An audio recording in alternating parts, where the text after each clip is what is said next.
और इसी बीच एक बड़ी और अहम खबर आ रही है। जम्मू में एक बार फिर से ब्लैकआउट किया गया है। देखिए, बड़ी और अहम खबर, जम्मू में फिर से सायरन की आवाजें गूंज रही हैं और ब्लैकआउट कर दिया गया है। तो लगातार टेंशन वैसे भी बनी हुई है और कहा जा रहा है कि बहुत ही महत्वपूर्ण तमाम चीजें हो जाती हैं और खासतौर से जो बॉर्डर का एरिया है वो जम्मू में एक बार फिर से सायरन की आवाजें सुनी गई हैं और एक बार फिर से ब्लैकआउट किया गया है। इससे पहले भी जम्मू में ब्लैकआउट किया गया था। ज्यादा जानकारी के साथ हमारे संवाददाता आशुतोष जुड़ गए हैं। आशुतोष, क्या जानकारी है? दरअसल ब्लैकआउट लिफ्ट तभी हुआ था जब ये समझा गया था कि खतरा लगभग टल गया है। तो यहाँ कई सारे लोगों ने बताया कि और मुश्किल से 3 या 4 मिनट हुआ कि अचानक कुछ सायरन सुनाई दी कई सारे इलाकों में और उसके बाद से अचानक से पूरा अंधेरा हो गया। इसमें दरअसल आप कम रोशनी इसलिए देख पा रही हैं क्योंकि ब्लैकआउट के नियमों के तहत हमने भी रोशनी बेहद कम रखी है कैमरे की, ज्यादा तेज लाइट नहीं जला सकते।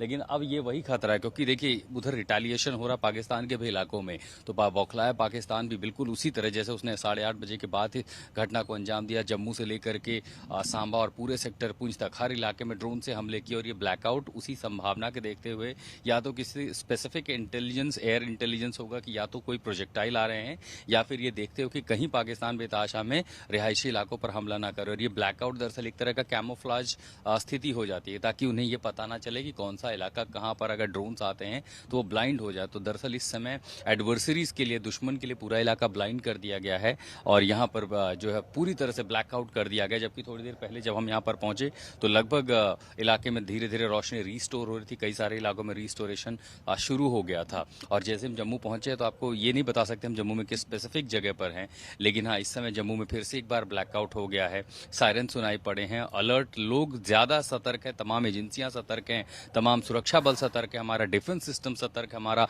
ऑफेंसिव जो सिस्टम है वो भी पूरी तरह से सतर्क है। शशि, बिल्कुल हम समझ सकते हैं और जिस तरीके से रह कर खबरें आ रही हैं आशुतोष, बहुत ज्यादा महत्वपूर्ण इसलिए भी हो जाता है। मौसमी भी हमारे साथ जुड़ी हुई है, कुछ और अपडेट है आशुतोष इस पर आपके पास? सायरन की आवाजें क्या अभी भी सुनी जा रही हैं?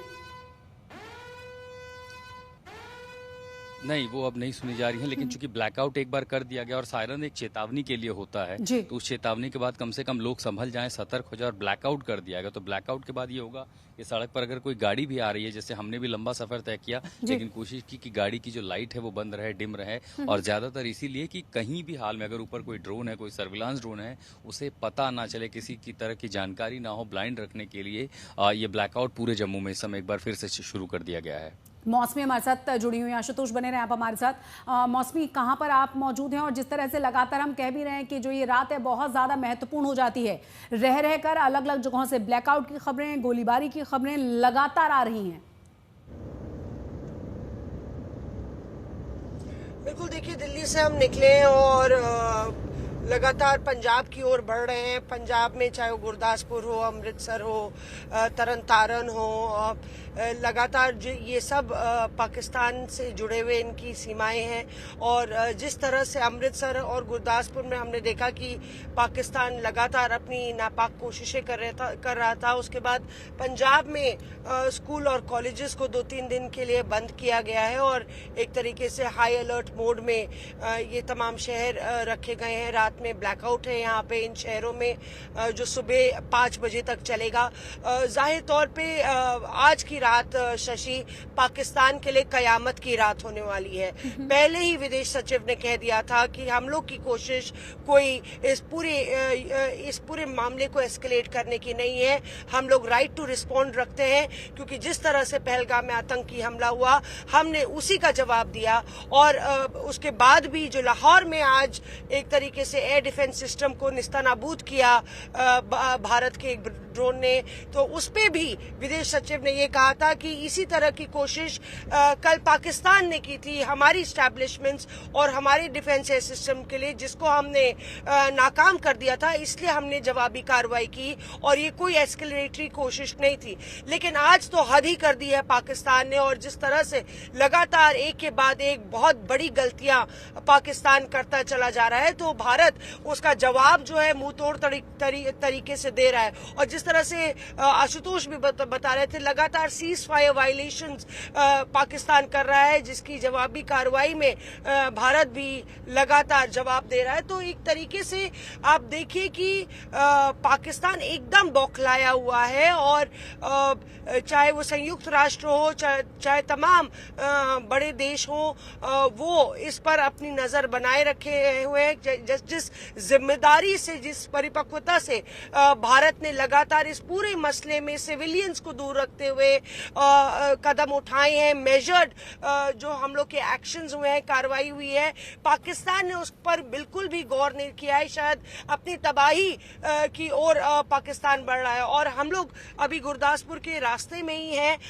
तो लगभग 8 घंटे इस पूरी रास्ते में लग जाएंगे। और रास्ते में जालंधर हो या अमृतसर हो, ये तमाम जो पंजाब के बड़े शहर हैं, उनमें भी एक तरीके से सिविल डिफेंस की एक्सरसाइजेस चल रही हैं। लगातार भारत के नागरिक हर एक शहर में मुस्तैद हैं। उसी तरीके से जैसे कि हमारी सेना ने आज जो जोश और जो पराक्रम दिखाया है, वाकई में जिस तरह से हर एक छोटी और बड़ी कोशिश पाकिस्तान की आज नाकाम हुई और जवाबी कार्रवाई लगातार भारत कर रहा है, तो अपने आप में ये बहुत बड़ी संकट की घड़ी बनती जा रही है पाकिस्तान के लिए। कुल मिलाकर हम समझ सकते हैं कि किस तरीके से पाकिस्तान के लिए लगातार संकट की घड़ी और बार बार जिस तरह से खबरें आ रही हैं वो और ज़्यादा परेशान करने वाली हैं, खासतौर से पाकिस्तान को। जिस तरीके से भारत पूरी स्ट्रेटेजी के साथ, और सबसे बड़ी बात यह है कि जिस तरीके से आतंकवादी कैंपों को निशाना बनाएगा, और ख़ुद पाकिस्तान की तरफ से तमाम वीडियो सामने आए जिसमें यह कहा गया कि ये तमाम आतंकवादियों के गढ़ थे जिन्हें भारत ने ख़त्म किया है। उसके बाद पाकिस्तान किस मुंह से दुनिया के सामने जाकर ये बात करे कि भारत ने हमला बोला है या भारत ने हमको परेशान किया है। और ये एक बार फिर से बेनकाब हुआ और साबित हुआ कि कैसे पाकिस्तान वाकई में गढ़ है आतंकवाद का। तो जम्मू में फिर से सायरन की आवाजें आ रही हैं और आपको बता दें कि वहां फिर से ब्लैकआउट किया गया है। आशुतोष वहां लगातार बने हुए हैं। मौसमी को आपने सुना, साथ ही साथ जम्मू में एक बार फिर से ब्लैकआउट किया गया। एक बार फिर से आशुतोष का रुख कर लेते हैं। अशोक सिंगल भी हमारे साथ जुड़े हुए हैं, साथ ही साथ मौसमी हमारे साथ लगातार बनी हुई हैं। अशोक जी, कहां पहुंचे आप और किस तरह की स्थितियां हैं, क्या जानकारियां मिल रही हैं अभी?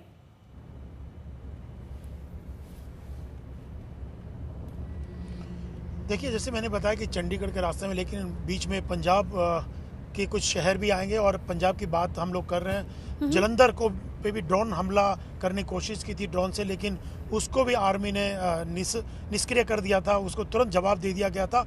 और बहुत सारे इलाके हैं, पठानकोट का इलाका है, जितने भी बॉर्डर के इलाके हैं, कहीं ना कहीं पिछले कई दिनों से गोलाबारी और ये सब तो कर रहे थे, सीज फायर वायलेशन तो पाकिस्तान कर रहा था, लेकिन भारत की सेना उसी ढंग से जवाब भी उनका दे रही थी। लेकिन भारत बार बार ये कह रहा था पाकिस्तान को भी, दुनिया को भी, कि हमारे टारगेटेड जो हमने किया है, टारगेटेड थे, सिर्फ आतंकियों के ठिकानों को निशाना बनाया गया था, उनके ट्रेनिंग कैंप को निशाना बनाया गया था। इसके अलावा हमारा कोई मोटिव नहीं था। हम सिर्फ जिन्होंने पहलगाम पे हमला किया था, वहाँ निर्दोषों के ऊपर हमला किया था, उनको सबक सिखाना चाहते थे। और ये आज विदेश मंत्रालय की पीसी में प्रेस कॉन्फ्रेंस में विदेश सचिव ने भी साफ तौर से कहा कि पाकिस्तान जो है आतंक की जननी है। आतंक को जिस ढंग से पाला पोसा जन्म दिया, सब पूरी दुनिया जानती है, दुनिया ने भुगता है। जगह जगह ऐसी बहुत सारी घटनाएं हुई और बार बार सबूत दिए गए पाकिस्तान को, लेकिन वो कभी भी इस चीज़ को एक्सेप्ट नहीं करता, हमेशा से झूठ बोलता रहा। और कल जो वीडियो आए थे, जब भारत ने अटैक किया था 9 ठिकानों पे, आतंकी ठिकानों पर, उसके बाद जनाजे में जो आतंकियों के, उसमें आर्मी चीफ भी दिखाई दिए और बहुत सारे सेना के अफसर भी दिखाई दिए। तो कहीं ना कहीं आतंकियों के दबाव में पाकिस्तान रहता है और उन्हीं के हिसाब से काम करता है और पाकिस्तान उनको एनकरेज करता है। तो उसका नतीजा भुगता पाकिस्तान ने भी, क्योंकि पाकिस्तान के भीतर भी हमले हुए और आतंकी ठिकानों पे भी हमले हुए इस बार भारत की ओर से।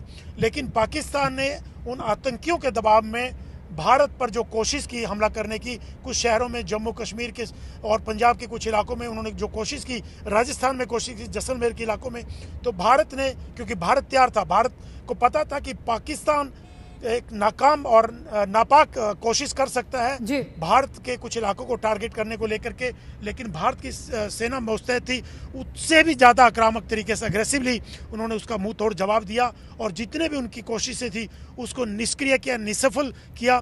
लेकिन भारत अभी भी पूरी तरीके से तैयार है, उनको पता है कि पाकिस्तान फिर कोशिश कर सकता है। लगातार पिछले कई दिनों से जब से ये हुआ है कोशिश कर रहा है पाकिस्तान, लेकिन सफल नहीं हो रहा है। पाकिस्तान लगातार कोशिश कर रहा है लेकिन सफल नहीं हो रहा।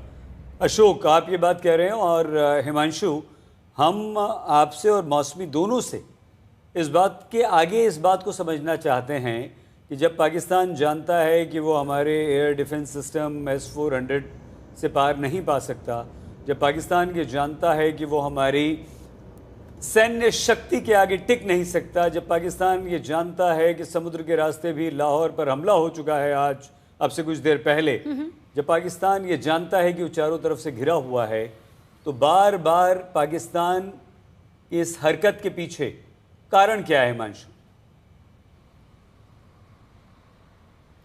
देखिए, इसके पीछे कारण यही है कि वो उसकी उतनी ताकत नहीं है कि वो भारत का सामना कर सके युद्ध के तौर पर। इसीलिए वो परोक्ष रूप से जो है वो छद्म युद्ध को जो है सहारा लेता है, यानी आतंकी संगठनों का सहारा लेता है।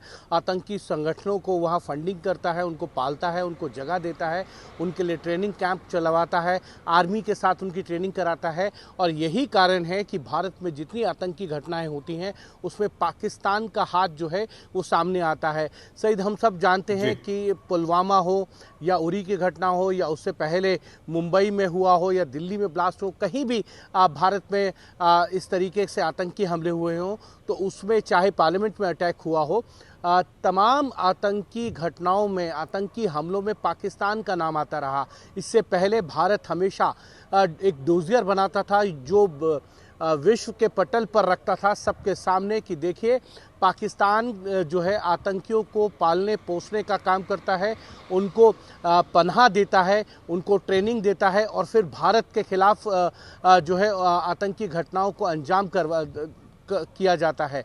और साथ ही साथ पाकिस्तान के जो आतंकी हैं वो विश्व के अन्य देशों के अंदर भी आतंकी घटनाओं में शामिल होते हैं। ये भारत करता रहा, लेकिन भारत ने आतंकियों के हमलों का जवाब देना जो है वो जब से शुरू किया है, पाकिस्तान के लिए वो एक मुसीबत का सबब हो गया है। आप देखिए, जब उरी की घटना हुई 2016 के अंदर, भारत ने सर्जिकल स्ट्राइक की। सर्जिकल स्ट्राइक के बाद पाकिस्तान की तरफ से वो कार्रवाई नहीं करने की कोशिश की गई जो आज की गई है। हाँ, सीज़फायर का वायलेशन पाकिस्तान समय समय पर करता रहा।